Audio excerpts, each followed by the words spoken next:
almost, this will be the last speed build, at least for today. I do have a few more Blotz items to put together, but here's another Blotz speed build on some of their really awesome MDF terrain. Don't forget, like, subscribe, comment.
So here is the launch. I really like this one as well.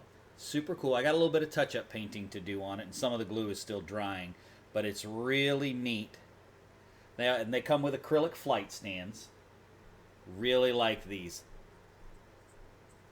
Awesome. So it's Blotz in the UK, and I'll throw a link up in the description in all of the videos for these. Highly recommend. They went together really nicely. Check them out. Catch you guys later.